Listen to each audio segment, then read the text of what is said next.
wal ajjeesuun faayidaa tokkittii hin qabu. Maaliifis dubartiin ajjeefamti? Maaliifis beektonni ajjeefamu?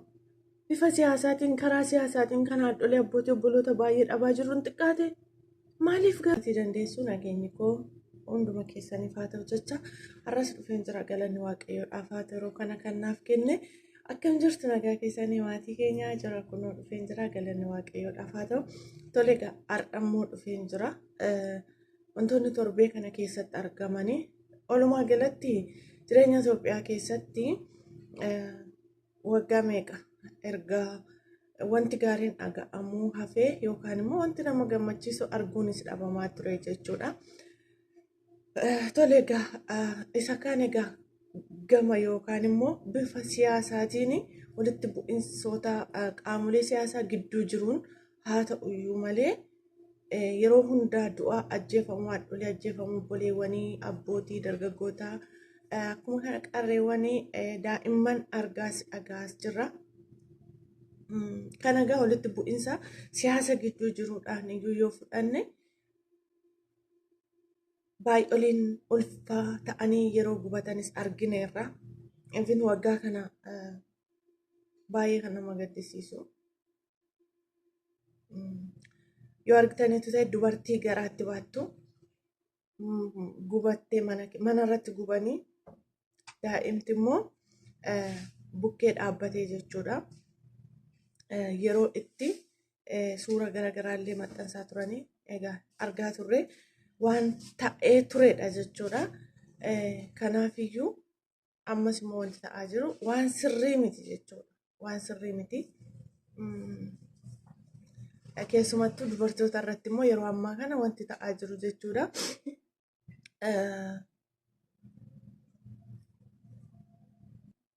Waan ta'aa jiru gaalumaan argaa jirra. Biyya hambaatti dadhabdee maal jettee jireenya kootii mana kootii jettee gaafa galtu ajjeefamaa jirti. Ammas akkuma argaa jirtan jechuudha.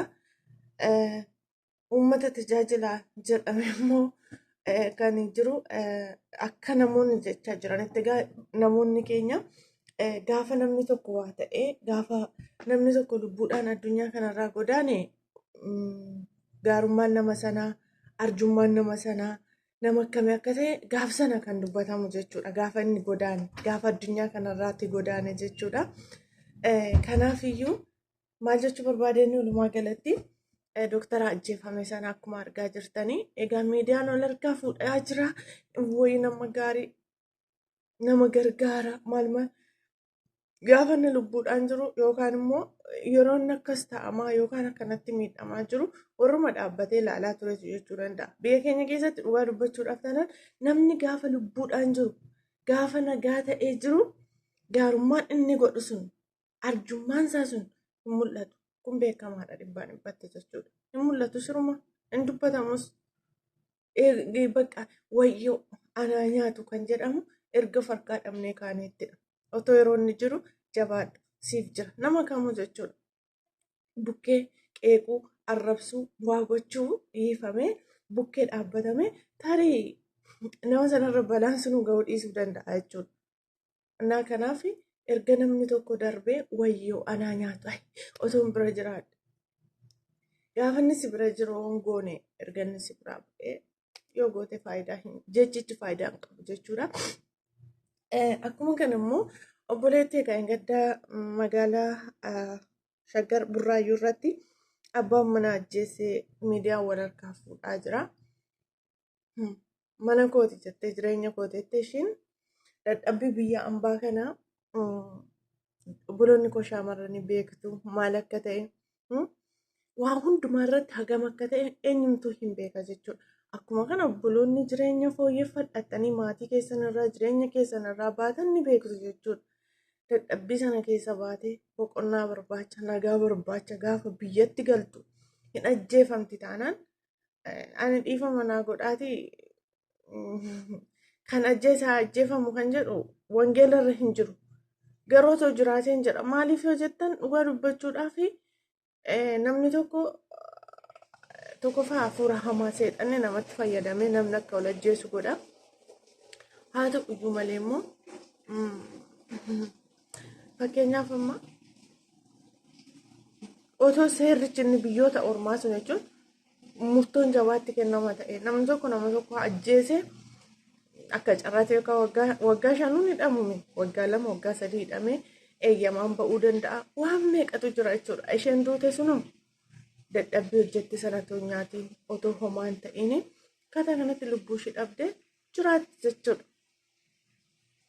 Kanaaf baay'ee nama gaddisiisa dhugaa dubbachuudhaaf jechuudha. Kanaaf maal garamitti akka deemamaa jiru akkam akka ta'amaa jiru biyyi keenya namaaf hin galu jechuudha. Amma fakkeenyaaf yeroo darbe dubartiin ijoollee lama ajjeeste sun ajjeeste gubde malee mar'ummaan uummataa gubde sun argitaniittu isin yeroo isheen ajjeefamte murtoo du'aatutti kennamee dhabme angaruun argine dhugaa na jala darbe ta'uu hin beeku argitaniittu isin yeroo sana na kanatu jira. Ammas immoo kuni namichi yoo qabames bakka mana hidhaasaa galaa hin nyaata hin dhugaa isheen garuu duutee badde jechuun jireenya namni tokko bultoo keessatti dubartii sana hin barbaanne taanaan maaliif ajjeesa karaa nagaa beenu deeminarraa jedhee gaggeessuu danda'u maaliif ajjeesa ajjeesuun bu'aan isaa maaliifis barbaachise hin barbaachisu ko ajjeesuun kalas hin barbaanne taanaan sin barbaadu karaa nagaa ani jireenya koo keessatti kanan filadha bultoon sun naaf hin taane taanaan na jeeqa taanaan rakkoon guddaa akkanatti hin dhufneef deemuudha filannoon koo yoon sirranni ta'e jechuudha hanga lubbuu baasu hanga ga'amurraa akkata kanatti of eeggachuun gaariidha jechuudha deemuu wayya ajjeesurra jechuudha baay'ee nama gaddisiisa dhugaa dubbachuudhaaf jechuudha yoona kana kaayyoo baay'ee qabattee gara biyyaa galte yoona kana bakka jirtutti yookaan immoo biyya hambaa jirtu sanatti boqonnaa ishii irra saatii hojii ishiitu saatii irra ishii caalaa saatii hojii ishiitu caaluuti hojjette achi gaafa biyya galtu ishee tokko maatiitu waan ta'e godhee boosisaa ishee tokko kunuu abbaa manaa isa jedhamutu ajjeesaa ishee tokko waa obboleessatu waa godhaa ishee tokko irratti fuudhee eegaa ishee tokko yaa obboloo tokko hanga yoomitti garuu kuni kan ta'u dhugaa dubbachuudhaaf. Na uummanni immoo namni tokko erga miidhamee erga waa ta'ee akkasatoo ta'eera ta'e akkasatoo gooneerra ta'e jechuurra namni sun otoo miidhamiin qaqqabaafi yoona kana himatteetti ta'amu yeroo tokko obboleettii tokkotu akkasnaan jette abbaa manaa kochi yeroo baay'ee ol lollaatte maaliif ol loltuun jedheen wal hubachuutu hin jirootte namootan immoo anitti himadhu yeroo sanaa fi jedhootte booda garuu murtoo isaa anumatti deebisuu jette argitanii maaliif sitti deebisuu tarii balleessaan si bira jira ta'aan jedheen balleessaan na bira jiraatee miti wal hubachuutu hin jiru nan dhaggeeffatu nan hubatotte gaafa walitti bu'iinsi humna kool ta'ummoo hiriyoota isaatti gaafa ni himadhu gara isaa malee gara koolleen dubbatanii garuu yeroodhaaf dhiixuxuuxootte argitanii namni keenya waan sana furuu irra yookaan akka inni itti hin deebine ishiin akka hin deebine gochuurra gara kam akka rakkinni jiru gara kam akka miidhamni jiru otoo hin hubatiin firdiidhaaf fiiga jechuudha. Akkasi baay'ee ulfaataadha jechuudha gaa'ela keessatti wal ajjeesuun erga baay'ate awwalamanuun nabamaa jechuudha dhugaa. Innaa kanaaf namoonni isiniif hin taane dhugaa hin ajjeesiinaa gaggeessaa isinii hin taane taanaan jireenya ishee jiraattu fayyaa ishee jiraattu ati borutti fuftee jireenya mataa kee jiraattaa isheen ajjeesta. Innaa baay'ee ulfaataa fi rakkisaadha. Ammana jedhamuun hanga ulfaatutti jechuudha.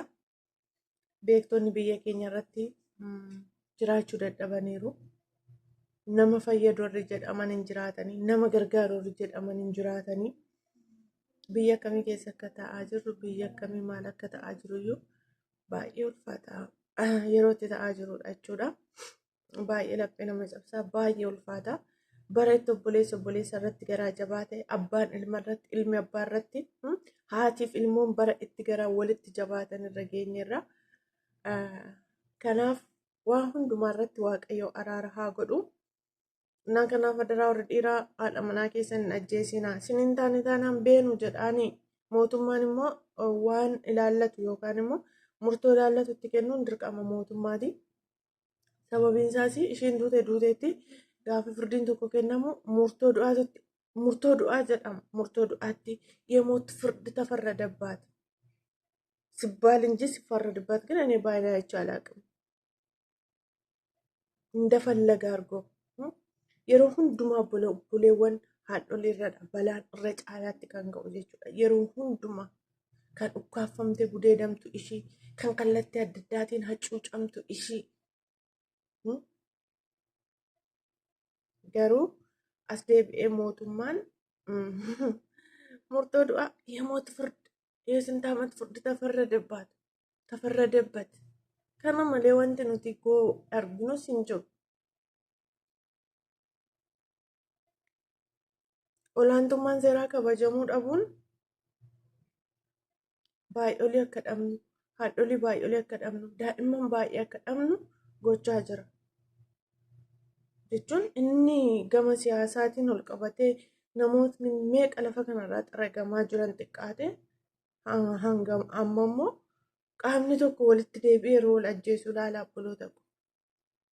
Qaama tokko jechuun abbaan manaa fi haati manaa erga heerumanii qaama tokkodha. Kanaafiyyuu qaamni tokko yeroo walitti deebi'ee wal ajjeesu caalaa wanti laphee nama cabsu, wanti ulfaatu tokkollee hin jiru jechuudha. Kanaafi hamma danda'ametti akka amantaa keessanitti kadhannaa godhaa. Wanti kuni ani hin beeku humnuma kadhannaatiin gargaarsa waaqayyootiin yoo dhaabbate malee namni walitti garaa jabaataa jira. Namni walitti cimee jira jechuudha. Namni jireenya isa dhugaa, jaalala isa dhugaa caalaa faayidaadhaaf walitti siqaatii akka jirudha. Faayidaadhaaf walitti dhufee gaafa wanti ta'e hir'ate immoo miidhaa walirraan ga'aa yeroo itti adeemaa jirudha. Barichumatu bara xumuraati. Yoom akka addunyaa kanarraa godaannu, yoom akka addunyaa kanarraa deemnu hin beeknu waan ta'eedhaaf jechuudha. Kanaafi hamma danda'ametti jireenyi keenya akkamitti akka dingata kana waan nu mudatu hin beeknu, gara rabbii yoom akka deemnu hin beeknu waan ta'eedhaaf yeroo keenya yeroo kadhannaa, yeroo keenya yeroo yaada hamaa keessaa as deebisnee argitanii jireenya addunyaa kanarraa yoona kana mee obboleettiin kun waan meeqa karoorsiteetti. Jireenya jiraatte keessatti immoo galiin jireenya koof akkana godha, jireenya koof akkana godha jecha waan baay'eetoo hawwitus dhabdeetti ta'a. Har'a garuu ittiin jiraanne argitanii. Kanaaf egaa jireenyuma addunyaa kanarraa akkas ta'aa jira. Baricha bara xumuraati. Bara itti firdiin nutti dhufaa jirudha waan ta'eedhaaf waaqayyo akka fedha isaatti nu haa gargaaru. Warra du'an lubbuu isaanii haa maaru. Maatii isaaniif jajjabina, namoota isaan jaallatan, namoota otoo isaan jiraatanii barbaadan, namoota otoo isaan akka jiraatan hawwanii bukkee isaaniitii immoo warri jireenyi namaa isaan jibbisiisu, jiraachuun namaa isaan jibbisiisu. Qooda fuula waaqayyootti deebi'anii karaa qajeelummaa, karaa sirrii jiraachuu jibban nama ajjeesanii akkas nama godhanii egaa maal jenna waa biraa waan jennu hin qabnu. Isaaniif jajjabina haa kennu. Warra immoo garaa jabaatanii harka isaanii tarkaanfii hin taane namarratti fudhachuu barbaadanii waaqayyo araara haa godhu.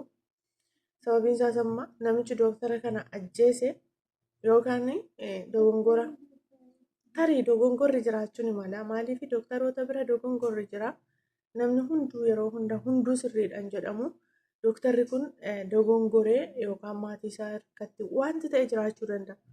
Garuu gaafachuun waa tokko jechuun gaariidha ture. Ajjeesuu irratti hin beekamu. Ergaa seexanaas ta'uu danda'a. Namni tokko immoo jireenya isaa keessatti aarii hin dabarfatu jechuudha. Amma walitti bu'iinsa konkolaataati jedhama. Wanti qodaadhaan hanga 8,000 waan hin fidnedha. Kanan caaloodhaan wanti miidhame suni. Namoonni tokko garuu aarii dabarfachuu namoonni hin dandeenye jiru jechuudha. Maaliif daqiiqaa sanatti waan meeqatu bada. Aarii dabarfachuun namoota yerootti ulfaatu jira. Namni tokko daqiiqaa keessatti jechuudha. Daqiiqaa keessatti wanta daqiiqaa keessatti ta'u irratti dogongora bara isaanii bara lubbuudhaan jiraatan gaabbaa jiraatan raawwatu jechuudha. Kanaaf jireenya keenya keessatti gaafa aarre dubbachuu cal jechuun barbaachisaadha jechuudha. Maaliif waan dubbannus hin beeknu yeroo sanatti waan goonus hin beeknu waan ta'eedhaaf jechuudha.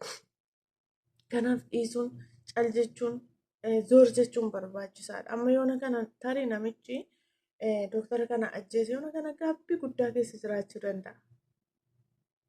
Namni keenya jammarra yeroo ammaa kana haalli jireenyaa qaala'insi jireenyaa Itoophiyaa keessatti argamu akkanatti akka maastikaatti namni akka wal nyaatu hin godha.